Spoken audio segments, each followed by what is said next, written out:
आरंभ करते हैं। कृष्णाय वासुदेवाय हरे परमात्मने प्रणतः क्लेशनाशाय गोविंदाय नमो नमः। गोविंदाय नमो नमः। गुरुर्ब्रह्मा गुरुर्विष्णु गुरुर्देवो महेश्वरः गुरु साक्षात् परब्रह्म तस्मै श्री गुरुवे नमः। श्री गुरुवे नमः।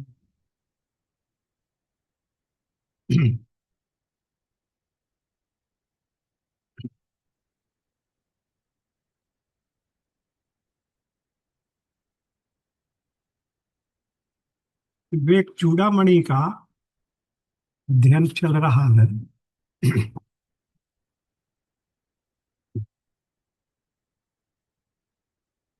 और हम लोग थे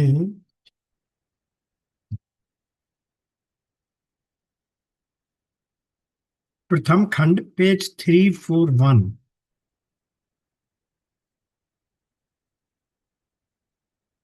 इसका लास्ट पैरा था, द्वैत का आनंद तो हम सब जानते हैं, विषय वस्तु संपर्क जनित आनंद का अनुभव हम सबको है, परंतु आत्मानुभूति का आनंद तो किसी वस्तु या विषय पर निर्भर नहीं करता।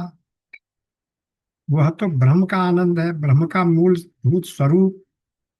जो आत्मा सर्वत्र विद्यमान है, उस अपने आत्मा के परमानंद का अनुभव करते हुए बुद्धिमान बुद्धिमान जन पुनर्जन्म अथवा आवागमन की संभावनाओं के परे हो जाते हैं।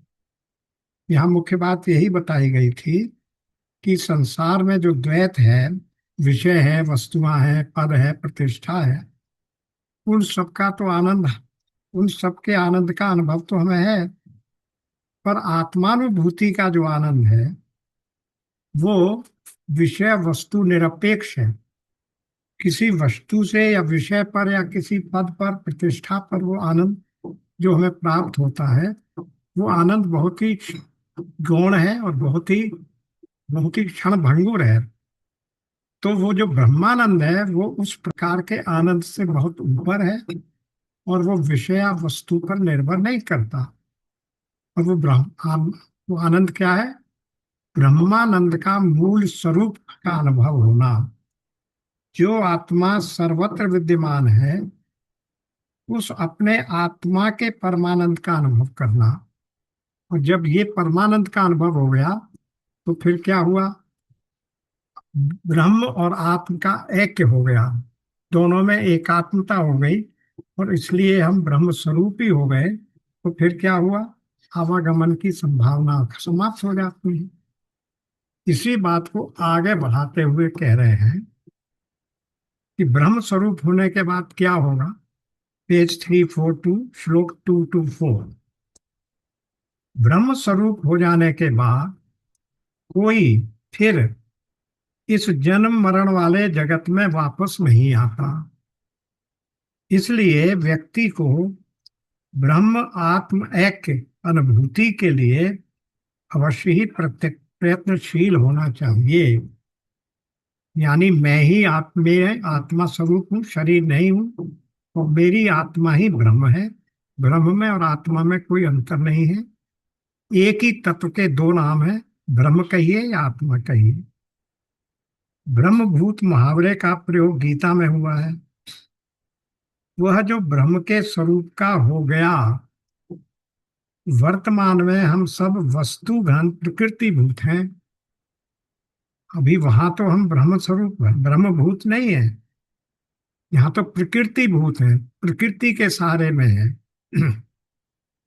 प्रकृति के या वस्तु के सहारे हैं हम लोग, अपने आप को वही सब समझ रहे हैं।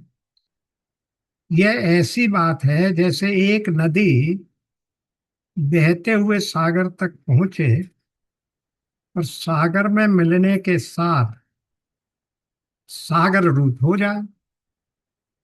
जब कोई व्यक्ति ब्रह्म के साथ अपना तादात्म्य अनुभव करता है तो उसका जीवत भाव यानी जीव भाव ब्रह्मत भाव हो जाता है।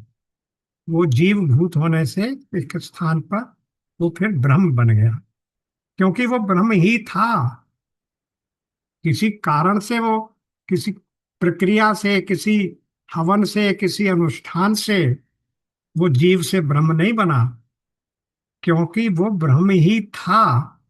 केवल अविद्या रूपी उपाधि के कारण वो अपने आप को जीव समझे हुए था, यानी कर्ता समझे हुए था, फिर उसका भोक्ता, उसके कारण से सुखी दुखी समझे हुए था। तो जैसे ही व्यक्ति ने ये समझा कि मैं तो ब्रह्म हूं, तो ब्रह्म भूत होते ही उसका जीव भाव समाप्त हो जाएगा। ऐसा व्यक्ति फिर कभी भी जन्म मरण वाले इस संसार में नहीं लौटता। इस बात का तो प्रश्न ही नहीं उठता है।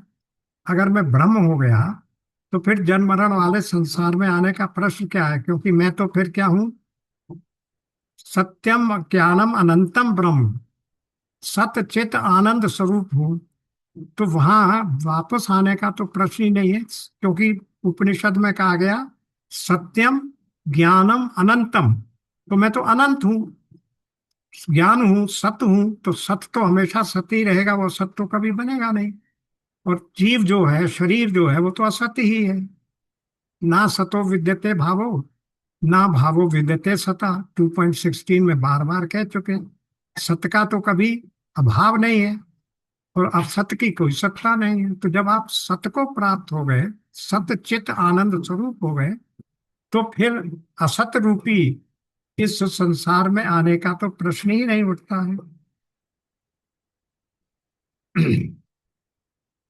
वह काल के जगत में, परिवर्तन के जगत में रहने के लिए वापस नहीं आया। यदि कभी आया भी तो वो भली भांति जानता रहता है कि वे सब उसमें हैं, पर वो उनमें नहीं है। ये श्लोक 7 नीचे फुटनोट में दिया है। न त्वहम तेषु ते मयि, वो सब मुझ में है, मैं उनमें नहीं हूं। यही बात 9.4 में भी कही है, वो सब जीव मुझ में है पर मैं उनमें नहीं हूं। तो इसलिए इसका अनुभव स्वयं अपरोक्ष होना चाहिए। अपरोक्ष का अर्थ हम समझते ही है, बार बार ये शब्द आता ही है।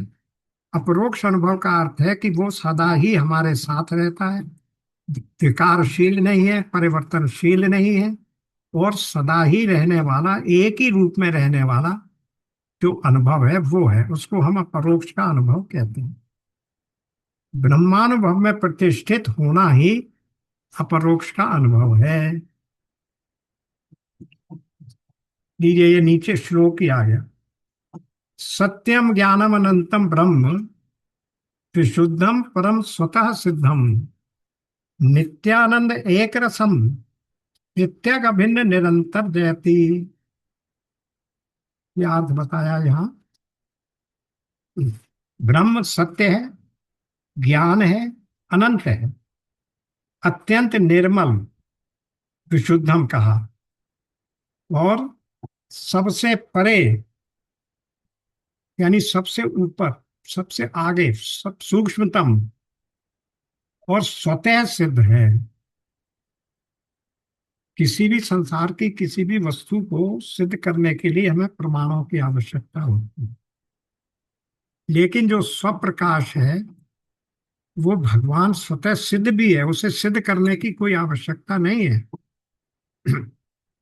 नित्य अखंड आनंद रूप है, वो इस सत्यचित आनंद को कर दिया इन्होंने। जीव से मूलतः अभिन्न है, भीतर बाहर एक सा है, उसकी जय जयकार है। आत्म चैतन्य को निर्देशित करने वाले अनेक पद इस श्लोक में दिए गए हैं। इस पाठ्य ग्रंथ में इनका प्रयोग कई बार हुआ है। इन पदार्थों का यथार्थ ज्ञान साधक के लिए उसकी ध्यान साधना में सहायक होगा। तो ये यहाँ जितने भी उसकी क्वालिफिकेशन या एट्रीब्यूट्स बताए गए हैं, वो सब ब्रह्म के ही हैं। और ब्रह्म का क्या स्वरूप है, इस बात को बताते हैं। इसलिए उनके एक एक शब्द की अब व्याख्या यहाँ चिन्मयानंद जी कर रहे हैं।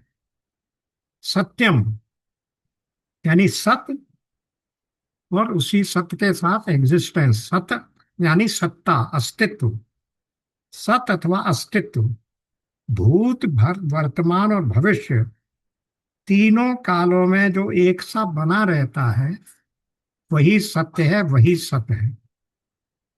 फिर दूसरा आ जाता ज्ञानम, वह ज्ञान तत्व जिसके कारण अन्य सब प्रकार के ज्ञान संभव हो पाते हैं। ये शुद्ध ज्ञान है, किसी वस्तु का ज्ञान नहीं है। देखिए, गीता के 7वें अध्याय में भगवान ने क्या कहा था? मैं तुझे वो ज्ञान दूंगा। क्या भाई?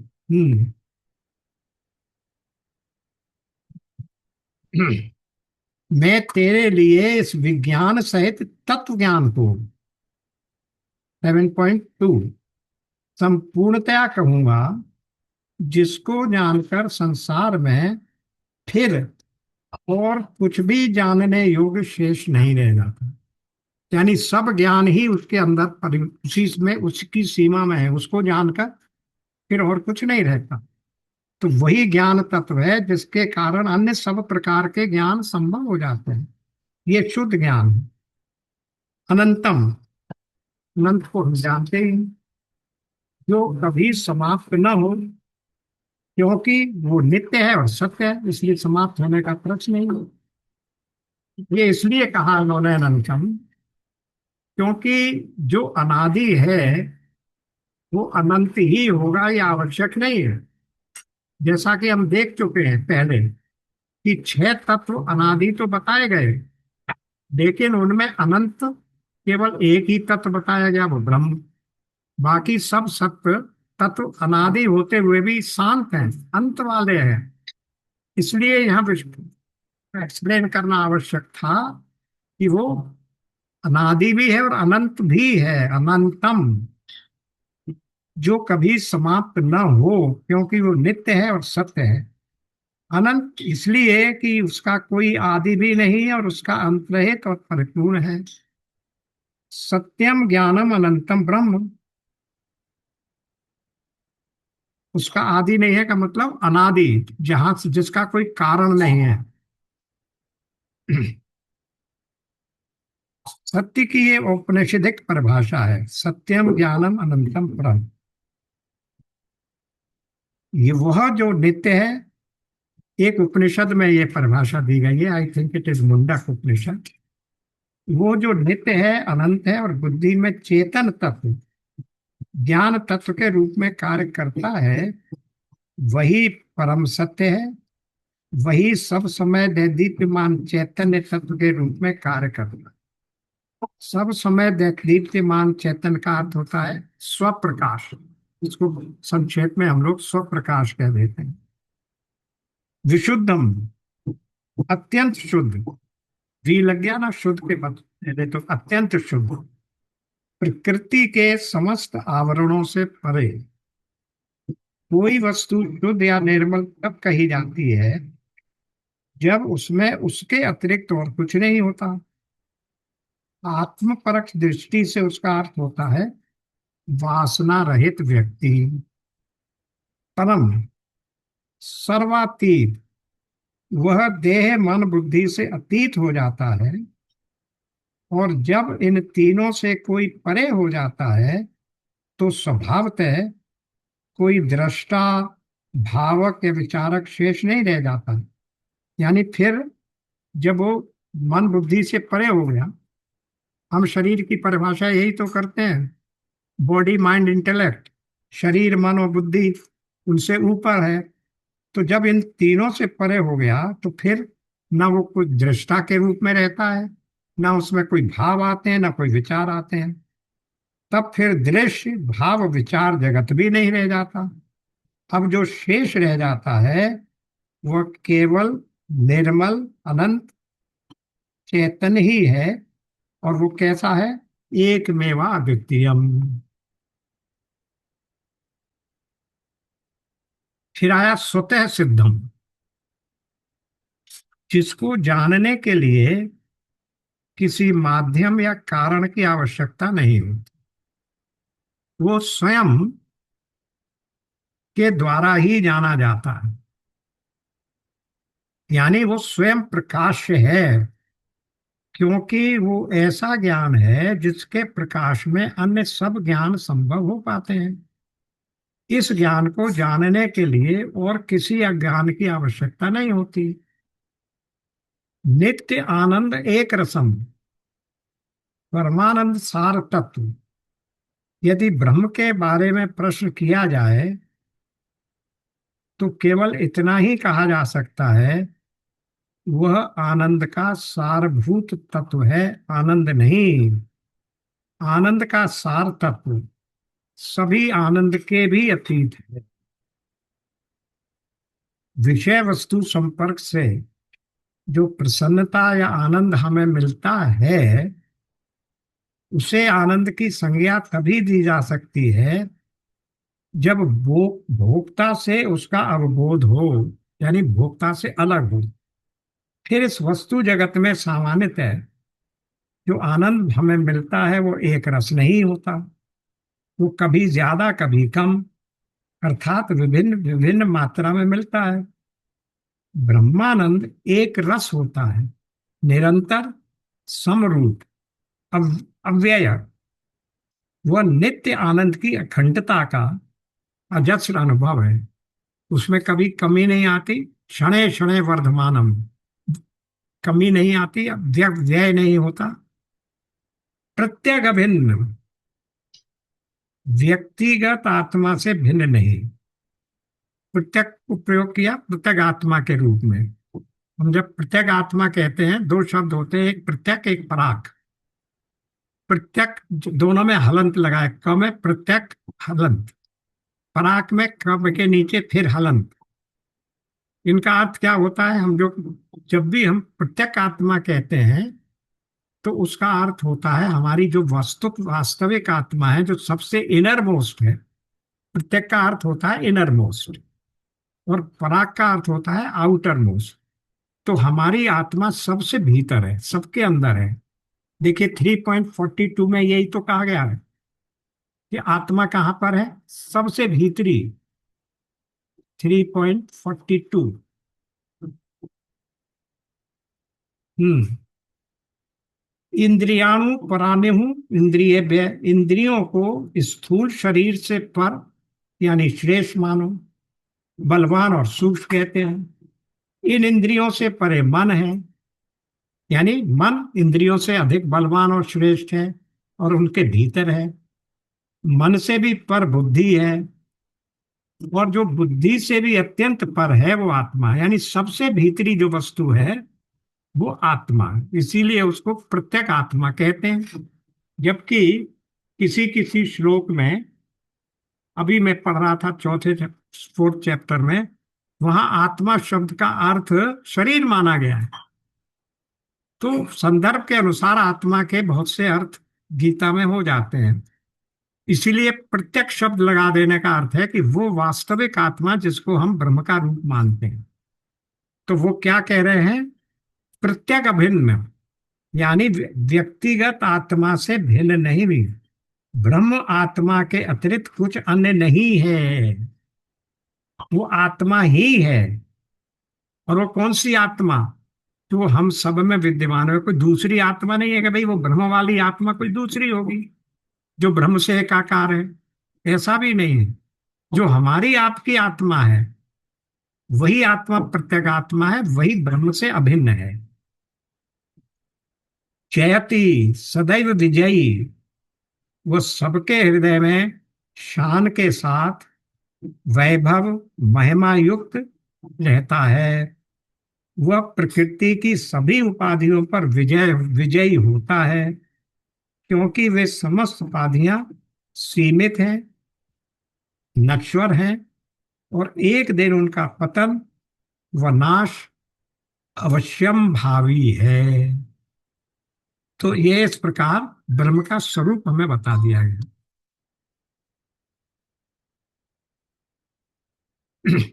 अब हुआ ब्रह्म जगत एक। अभी तो बात हो रही थी ब्रह्म आत्म एक की। अब यहाँ दूसरा विषय आ गया। वो क्या है? ब्रह्म जगत एक। ये 10-11 श्लोकों में बताएंगे।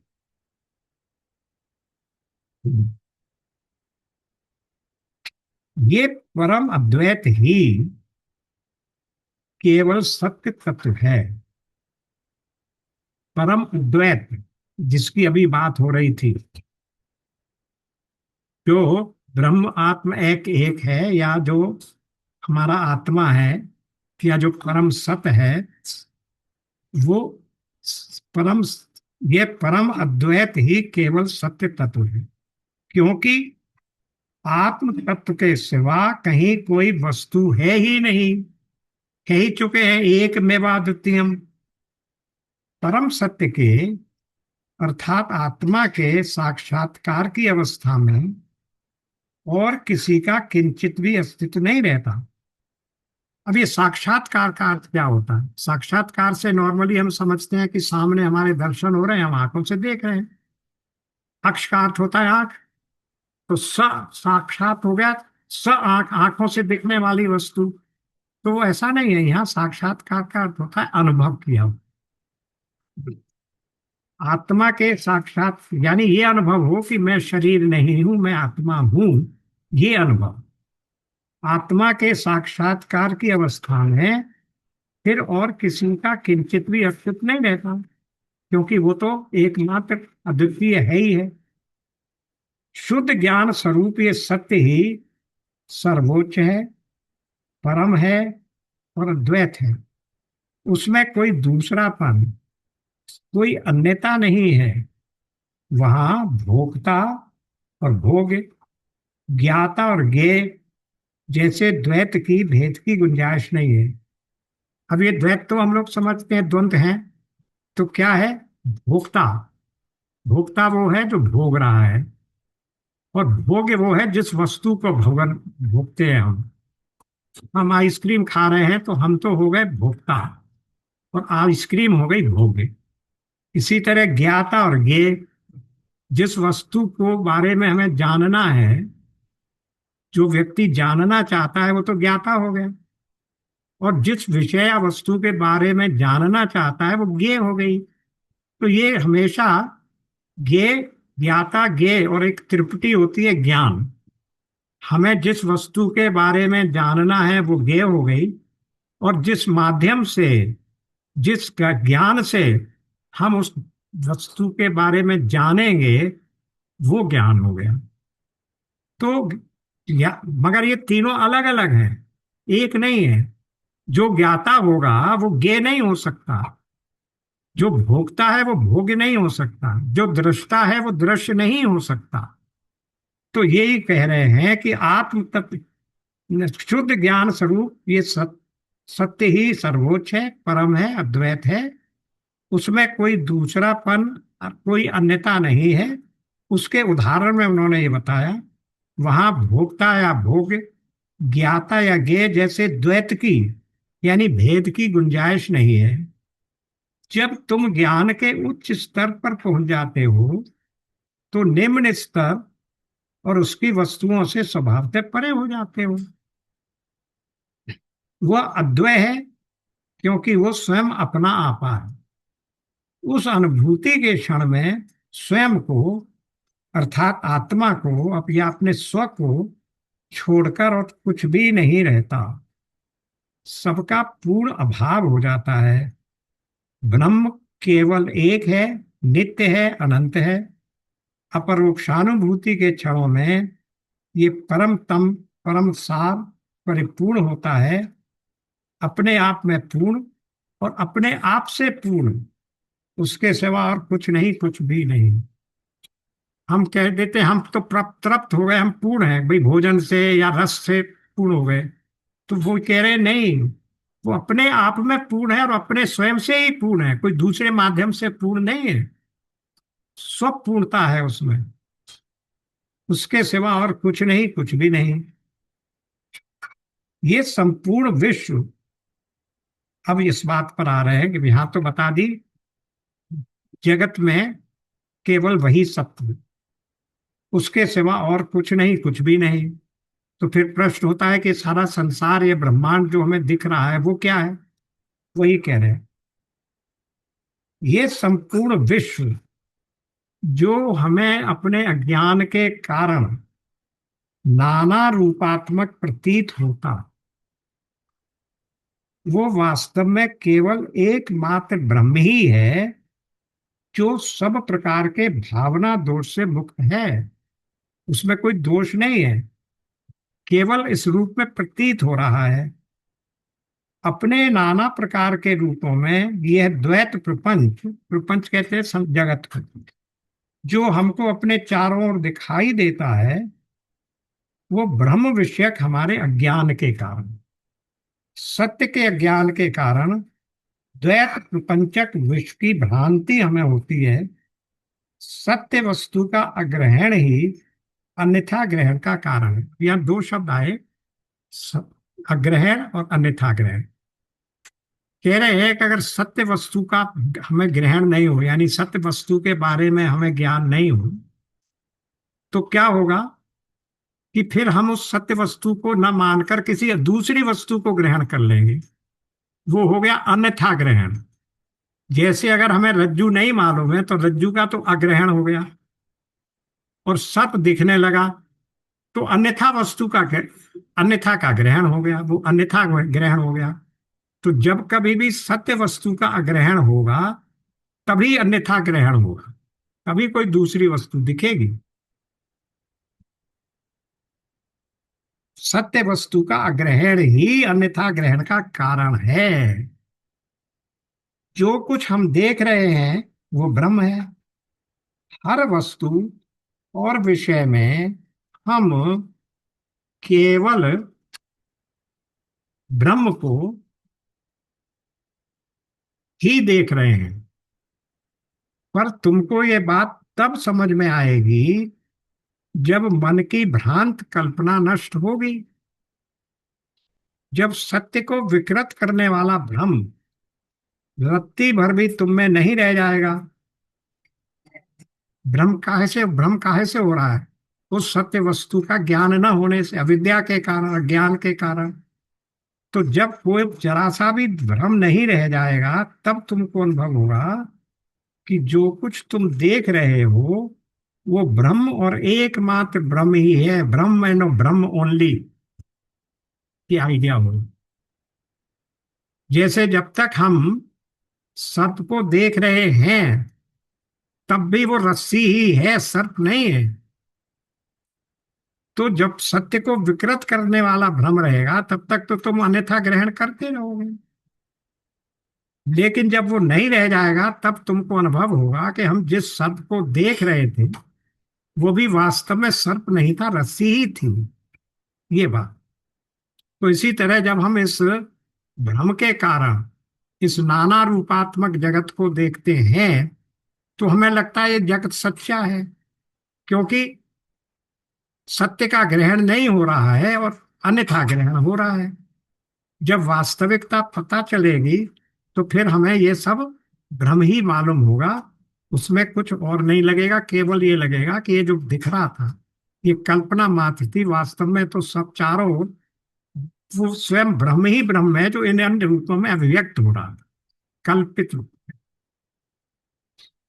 यद्यपि ये घड़ा मिट्टी का रूपांतर है, पर है तो वो मिट्टी ही।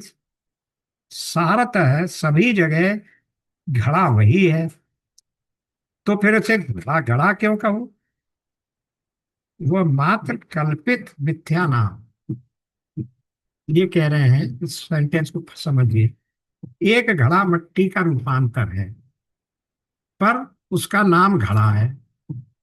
लेकिन सब्सटेंट वाइज, वस्तुतः वो क्या है? वो मिट्टी ही है।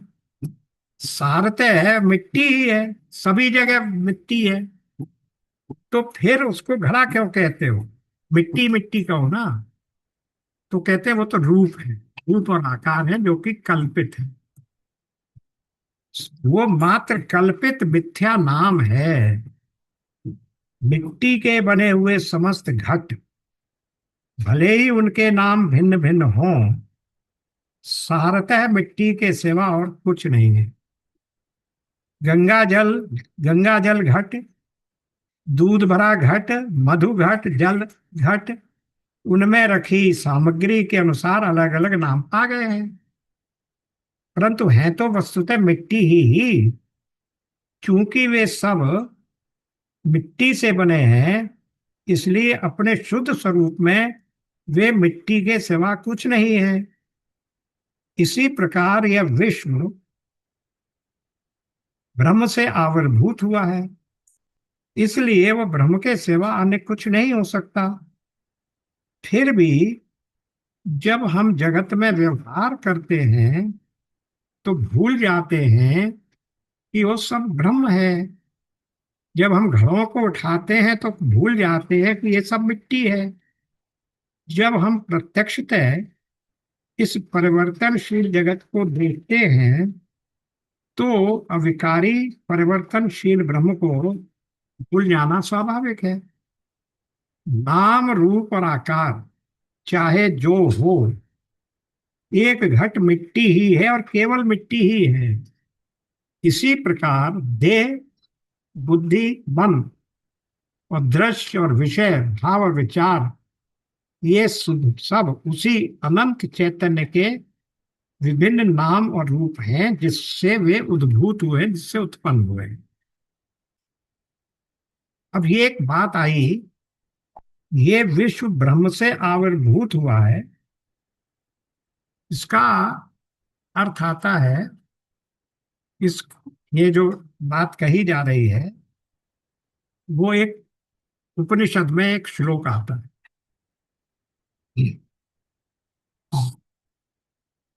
या इतानी सर्वभूतानि जायन्ते, ये सॉरी, यह इमानी सर्वभूतानि जायन्ते।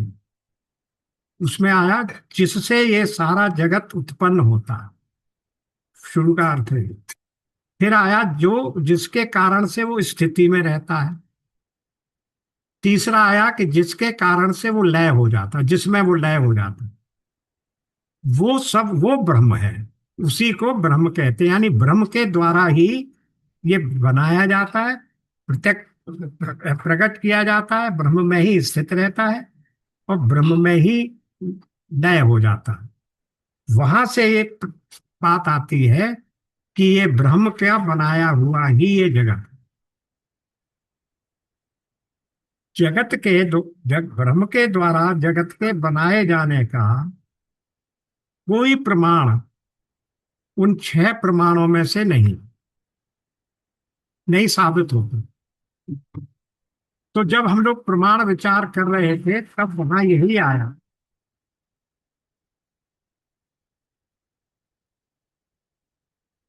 ये बाहर काम हो रहा है, इसकी वजह से बहुत डिस्टर्बेंस है।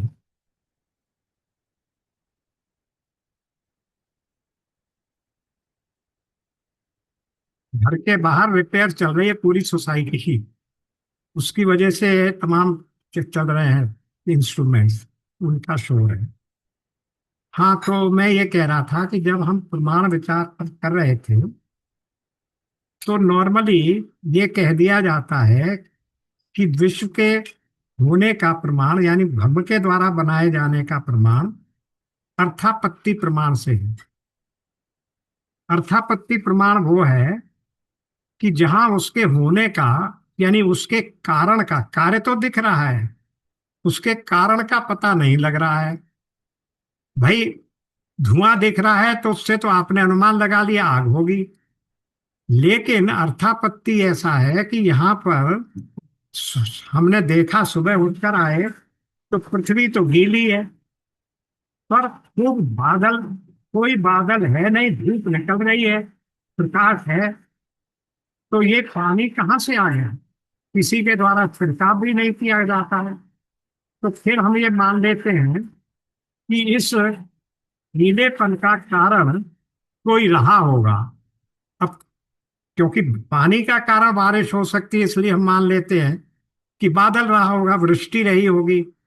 लेकिन इस जगत का कोई कारण एक कैसे हो सकता है, तो ये माना भी नहीं जा सकता। इसलिए वो कहते हैं वहां अर्थापत्ति भी फेल हो जाती है। फिर क्या रहता है? केवल एक शब्द प्रमाण रह जाता है, जिसमें कहा गया आप्त वाक्यम शब्द प्रमाणम, और वो सबसे बलवती प्रमाण है।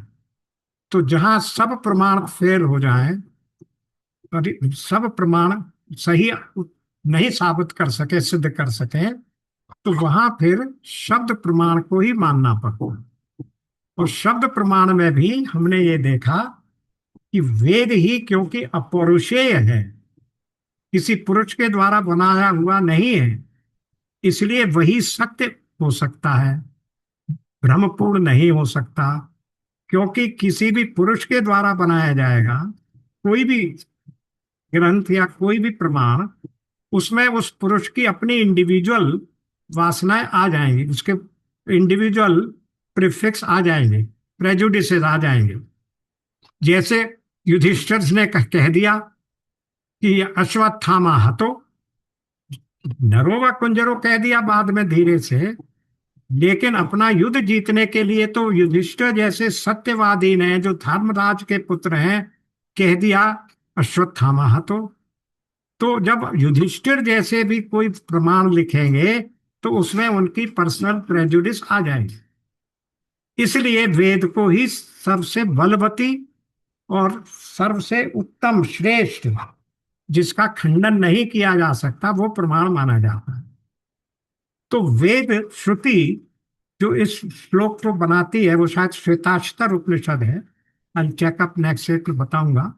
उसमें ये कहा या यमानी भूतानी जायन्ते, जिसके द्वारा ये बनाया जाता है, जिसके द्वारा स्थित रखा जाता है, पालन पोषण किया जाता है, और जिसमें ये लय हो जाता है, वो ब्रह्म है।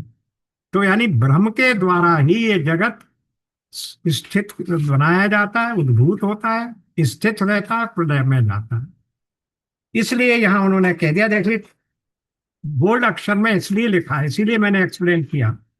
इसी प्रकार यह विश्व ब्रह्म से आविर्भूत हुआ है, यानी ब्रह्म से पैदा हुआ है, और इसीलिए वह ब्रह्म के सिवा अन्य कुछ नहीं हो सकता। ये बात उन्होंने लिख दी, क्योंकि ब्रह्म से आविर्भूत हुआ। अब ब्रह्म से आविर्भूत हुआ किस प्रमाण से आप कह रहे हो? पृथ्वी पर कोई प्रमाण नहीं है एक्सेप्ट दिस, कि श्रुति का प्रमाण। तो इसलिए ये बात हो गई कि फिर और ब्रह्म से पैदा हुआ है, तो ब्रह्म के अतिरिक्त कुछ नहीं हो सकता। जैसे घड़ा मिट्टी से पैदा हुआ, यानी बनाया गया, आभूषण सोने से बनाए गए, तो सोने के अतिरिक्त उनमें और कुछ नहीं हो सकता। इसी प्रकार घड़े में मिट्टी के अतिरिक्त या मिट्टी से बने हुए पात्रों में मिट्टी के अतिरिक्त कुछ नहीं हो सकता, क्योंकि कारण के गुण कार्य में आएंगे। तो अगर ब्रह्म के द्वारा जगत बनाया गया है, तो उसमें ब्रह्म के गुण अवश्य आएंगे, तो ब्रह्म के सिवा वो और कुछ नहीं हो सकता। किंतु इस परिवर्तनशील को जब जगत को जब हम देखते हैं, तो अविकारी परिवर्तनशील ब्रह्म को भूल जाना स्वाभाविक, क्योंकि उस ब्रह्म में दो विशेषताएं हो गई, वो अविकारी है और ये जगत उसका बनाया हुआ है, तो तब भी हम उसको भूल जाते हैं। नाम रूप और आकार चाहे जो हो, एक घट यानी एक घड़ा मिट्टी ही है और केवल मिट्टी ही है।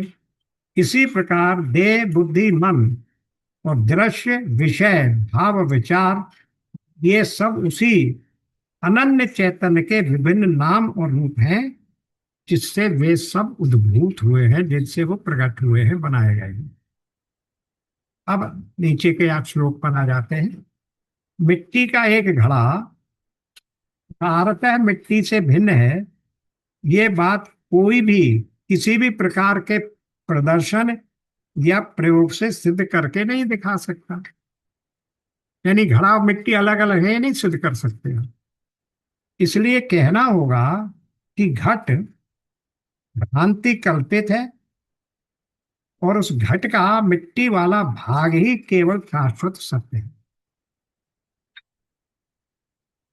तो इसका अर्थ क्या हुआ? भ्रांति कल्पित है और मिट्टी वाला भाग ही केवल शाश्वत सत्य है, कि जो नाम रूप और आकार हम लोग देते हैं वो भ्रांतिपूर्ण है, वो असत है, क्षण भंगुर है, नश्वर है, विकारित विकारी है, क्योंकि घड़ा फूट जाएगा एक दिन, मिट्टी ही बचेगी। तो सत, चित और आनंद, ये तो तीन शाश्वत सत्य हैं। इसी को दूसरे रूप में कहा गया है अस्थि भांति प्रिय, नाम और रूप। इस संसार की सब चीजों को पांच रूपों में बांटा दिया। नोट करने लायक है, अस्थि भांति प्रिय, नाम और रूप। ये पांच तरीके से ही सारे संसार का वर्णन, जगत का वर्णन किया जाता। तो अस्थि भांति प्रिय तो हो गए इक्विवेलेंट टू सत चित आनंद। प्रिय का अर्थ हो गया आनंद स्वरूप, जो हमें आनंद देता है। भांति का मतलब जो एग्जिस्टेंस में है, और ज्ञान स्वरूप है, चेतन है। और अस्थि का अर्थ हो गया जो पैदा होता है, यानी जो सत है। तो सत चित आनंद तो शाश्वत है, और नाम और रूप अस्थि भांति प्रिय ये शाश्वत है, और नाम और रूप नश्वर है। तो वो नाम रूप ही हमको क्या करते हैं, भ्रमित करते रहते हैं। और ये नाम रूप मात्र ही जगत है, लेकिन इससे ये जिससे उद्भूत हो रहा है वो ब्रह्म ही सत्य है। इसलिए सदा ही हमें, जैसे आभूषण में हम सोने की कल्पना करते हैं, उसी मिट्टी में, घड़े में मिट्टी की करते हैं, सदा हमें इस बात का ध्यान रहना चाहिए, अवेयरनेस रहनी चाहिए कि ये जगत केवल ब्रह्म का ही नाम रूप और आकार है। ब्रह्म ही अपने आप को इन इन नाम रूपों में अभिव्यक्त कर रहा है, यानी ब्रह्म ही इस जगत का अभिन्न निमित्त, आपको उपादान कारण है। ये बात आप ये कभी भी सिद्ध नहीं किया जा सकता कि मिट्टी का घट मिट्टी के अतिरिक्त और किसी से बना है। मिट्टी का घट मिट्टी ही है, उसके भीतर चाहे जो सामग्री रखो, मिट्टी ही घट है। मिट्टी से हटकर घट का कोई स्वतंत्र अस्तित्व नहीं है।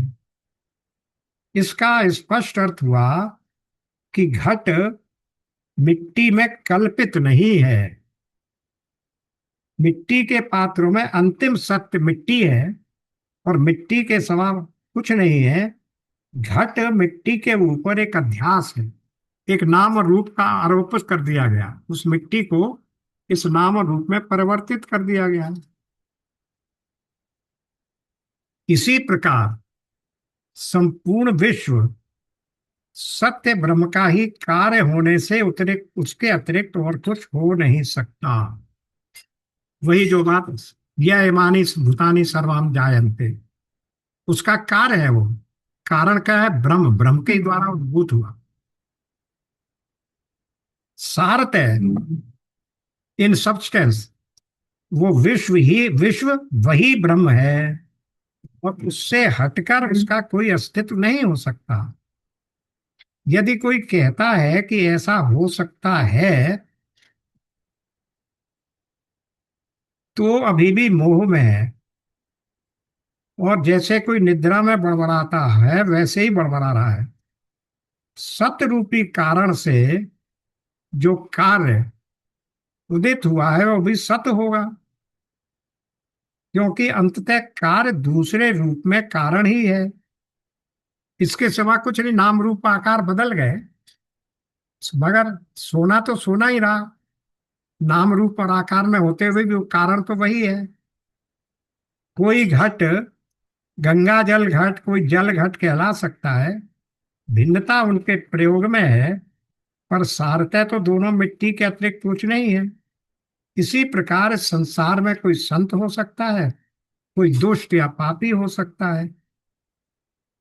व्यक्तियों में अच्छाई बुराई की मात्रा अलग अलग हो सकती है, परंतु ध्यान देने की बात है, अपने सत स्वरूप में सब दिव्य हैं, क्योंकि वे सब एक ही ब्रह्म के परिणाम कार्य हैं। ब्रह्म के ही परिणाम है, ब्रह्म से उद्भूत हुए हैं। यदि किसी का आग्रह इस बात पर हो कि ब्रह्म के अतिरिक्त भी कुछ है, तो उसका दोष नहीं है, क्योंकि वो मोहित है और भ्रांति में चिल्लाया जा रहा है। अभी उनकी वासनाओं ने उसे पूरी तरह त्यागा नहीं है। किसी भी प्रकार का द्वैत भाव वासना के कारण ही होता है। जब तक वासना है, मन कार्य करता है, और मन केवल द्वैत भावना को ही देख पाता है। तो जो ये कहता है कि ब्रह्म के अतिरिक्त कोई तत्व है, या ब्रह्म के अतिरिक्त कोई तत्व है या है, वो निरर्थक कल्पना कर रहा है। स्वप्न में शेर देखकर एक आदमी सोते सोते भी चीख उठता है। जागने पर उसको खुद ही समझ में आ जाता है कि उसकी चीख निरर्थक बड़बड़ाहट थी। आचार्य शंकर यहाँ बता रहे हैं कि इसी प्रकार चूंकि हम सोए हुए हैं, अपनी परम स्थिति से बेखबर हैं, सिर्फ देह और अहंकार को जानते हैं। अहंकार का मतलब अपने आप में, सिर्फ देह और अहंकार को जानते हैं, और इसलिए हमारे सारे अनुभव मानो नित्य प्रजल्प अर्थात निरर्थक बड़बड़ाहट है। जैसे निद्रा में बड़बड़ाहट कोई व्यक्ति करता है। अथर्ववेद का ये उद्घोष है कि ये संपूर्ण संसार ब्रह्म है। अतः विश्व केवल ब्रह्म ही है, क्योंकि अधिष्ठान से हटकर अध्यास की कोई स्वतंत्र सत्ता हुआ नहीं करती। ये नाम रूप जगत ब्रह्म के सिवा कुछ नहीं है। ब्रह्म ही विश्व है। ये अथर्ववेद अंतर्गत मुंडकोपनिषद का प्रवेश है। आ गई वही बात। मुंडक उपनिषद का यही उद्देश्य है। केवल सादृश्य अथवा उपमा से ही नहीं, अपितु श्रुति भी इस निर्णय की पुष्टि करती है कि कार्य दूसरे रूप में कारण ही है। नाम और रूप बदल गए उसके, उसकी उपयोगिता बदल गई, लेकिन फिर भी रहा तो मिट्टी का मिट्टी ही। उपनिषद भी इसी सत्य की घोषणा करते हैं। अतः हमारे चारों ओर का यह द्वैत प्रपंच केवल ब्रह्म ही है। किसी भी आरोपित वस्तु का अंतिम सत्य उसका अधिष्ठान ही होता है। भूत खंबे के अतिरिक्त और कुछ नहीं हो सकता। रात में जो भूत दिख जाता है, ना ही सर्प रस्सी के अतिरिक्त और कुछ हो सकता है। जब तक मोह बना रहता है, हमारी दृष्टि आरोपित में ही अटकी रहती है, और हम ऐसी दृष्टि का दुष्परिणाम भी भोगते रहते हैं। जब बोध का उदय होता है, तब समझ में आता है कि केवल अधिष्ठान ही सत्य है। तब हमें केवल खंबे का ही ज्ञान रह जाता है। बल्कि खंबे का ही ज्ञान नहीं हो जाता, बल्कि ये भी समझ में आ जाता है कि भूत दिखने के लिए भी खंबे में जरा सा भी परिवर्तन नहीं हुआ था। जितनी देर वो भूत दिख रहा था, तब भी खंबा वैसे का वैसा ही था। भूत दृष्टि पैदा करने के लिए खंबे में किसी प्रकार का विकार नहीं हुआ। वह तो केवल मन का प्रक्षेप था, एक कल्पित विस्तार, एक मानसिक भ्रम, जिसे विवर्त कहते हैं। अब प्रश्न ये आया, जैसा ये विश्व है, यदि सत्य है, तो फिर आत्मा अनंत नहीं हो सकता। ये क्वेश्चन आ रहा है। श्रुति निगम की प्रामाणिकता नष्ट हो जाएगी। स्वयं ईश्वर असत्य कथन का दोषी बनेगा। महात्माओं के अनुसार इन तीनों में से कोई भी बात वांछनीय नहीं है। अब ये विरोधाभास को बता रहे हैं। यदि तुम कहते हो कि ये विश्व जिसे हम देख रहे हैं वो सत्य है, तो निम्नांकित विरोधाभास उत्पत्तित होंगे। यानी ये चीजें विरोध पैदा होगी। अनंत अनंत तत्व हानि। ब्रह्म को सर्वव्यापी और अनंत कहा जाता है। यदि ये विश्व जिसे हम देखते हैं ये भी सत्य है तो वो अनंतता को बाधित करेगा, उसे सीमित बना देगा। आत्मा भी सीमाबद्ध हो जाएगी और अनंत नहीं रह जाएगी। और ये बात उपनिषदों के कथन की विरोधी है। ये क्यों कहा कि वो सीमित कर देगा? क्योंकि जगत की तो एक सीमा है, जगत अनंत नहीं है। तो अगर हम ये कह देते हैं कि ये सर्वव्यापी और अनंत है तो वो जो अनंतता की व्याख्या है वही गलत हो जाएगी, अनंतता को ही बाधित कर देगा और उपनिषदों के कथन के विरोधी हो जाएगा, क्योंकि उपनिषद तो ये नहीं कह रहे हैं। निगम अप्रमाणता। इससे श्रुतियां मिथ्या ठहरेंगी।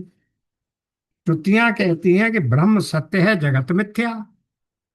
यदि तुम कहते हो कि जगत सत्य है तो उपनिषद के कथन मिथ्या सिद्ध हो जाएंगे। वो चाय वाय का सब पानी तैयार कर दियो।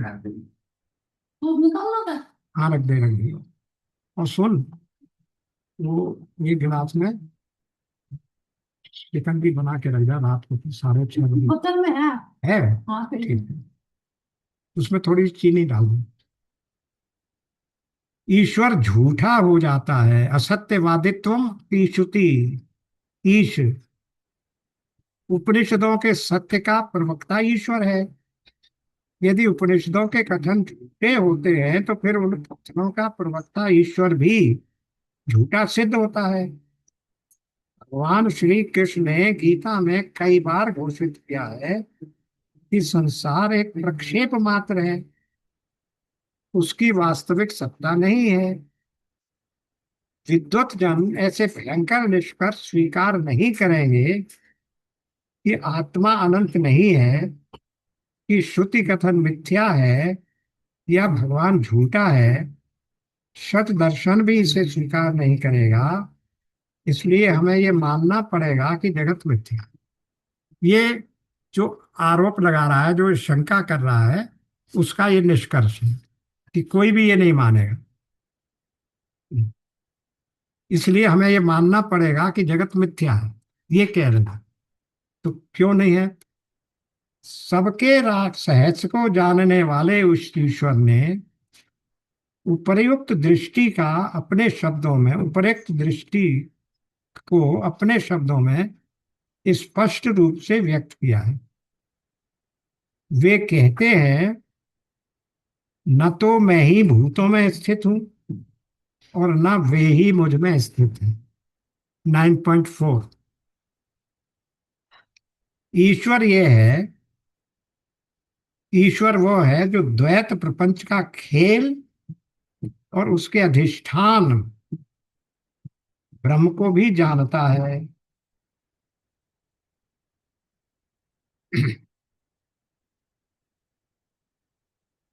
ब्रह्मन में कोई जगत नहीं है, ना ही इस जगत में वो प्रत्यक्ष गोचर हो सकता है। ठीक है। जो ये दोनों बातें जानता है वो सर्वज्ञ ईश्वर है। वो जानता है कि ब्रह्म है और वही ब्रह्म अपने अनंत वैभव से इस वस्तु जगत के साथ क्रीड़ा करता है, यह भी वो जानता है। श्रीमद् भगवत गीता में भगवान कृष्ण कहते हैं, मैं उनमें नहीं रहता, अर्थात देह मन बुद्धि से बुद्धि के सुख दुख में लिप्त नहीं होता, और वे सब मुझ में है। तो ये 9.14, 9.4, 9.5 के उदाहरण दे दिए इन्होंने यहाँ। मुझसे कुछ नहीं जन्मा है, वे सब वहां प्रतीयमान हैं, जैसे खंबे पर धूत की प्रतीति। द्वैत प्रपंच की केवल सापेक्षिक सत्ता होती है। जब तुम देह मन बुद्धि के परे पहुंचोगे तो विशुद्ध चैतन्य सत्य का अनुभव कर पाओगे, बाहर भी और भीतर भी। अब इस बात को ये और सिद्ध कर रहे हैं, यदि विश्व सत्य होता तो सुषुप्ति काल में भी दिखता, परंतु क्योंकि वो बिल्कुल गोचर नहीं है, उसे स्वप्न की भांति असत्य और मिथ्या होना चाहिए। सत्य वो है जो हर समय तीनों कालों में अपरिवर्तित यथावत रहता है। ये दुनिया हमको तभी गोचर होती है जब हम जागते रहते हैं। जो ही व्यक्ति गहरी निद्रा में पहुंचता है, ये नाना रूपात्मक जगत उसके लिए समाप्त हो जाता है। उसके जागने पर संसार पुनः उसके सामने फैल जाता है।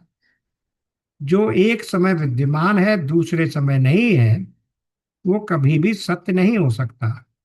इतना ही क्यों, जागृतावस्था के क्षणों में भी उसमें परिवर्तन होता रहता है। वह एक रूप यथावत कभी नहीं रहता। इसलिए विश्व उतना ही सत्य है जितना स्वप्न। दोनों ही एक समान असत हैं। मोहित मन के विजृंभण मात, यानी मोहित मन ने सिर्फ ये कल्पना कर रखी है। इसलिए जगत का परमात्मा से अलग अपने आप में कोई स्वतंत्र अस्तित्व नहीं है, और उसके पृथक होने की कल्पना गुणों की भांति ही मिथ्या है। क्या अध्यास अथवा अध्यारोप का अपने अधिष्ठान से हटकर कभी भी कोई मतलब होता है? भ्रम के कारण अधिष्ठान स्वयं अध्यारोपित वस्तु के रूप में प्रतीत होता है। अब इसको नेक्स्ट सेशन में लेंगे, क्योंकि समय भी पूरा हो गया और इसको भी थोड़ा समझाना पड़ेगा, तो इट विल टेक टाइम। यही विराम लेते हैं। ओम पूर्णमद पूर्णमिदम पूर्णात् पूर्णमुदच्यते पूर्णस्य पूर्णमादाय पूर्णमेवावशिष्यते। ओम शांति शांति शांति। नारायण नारायण नारायण नारायण। नारायण। राधे राधे। राधे राधे राधे। राधे राधे।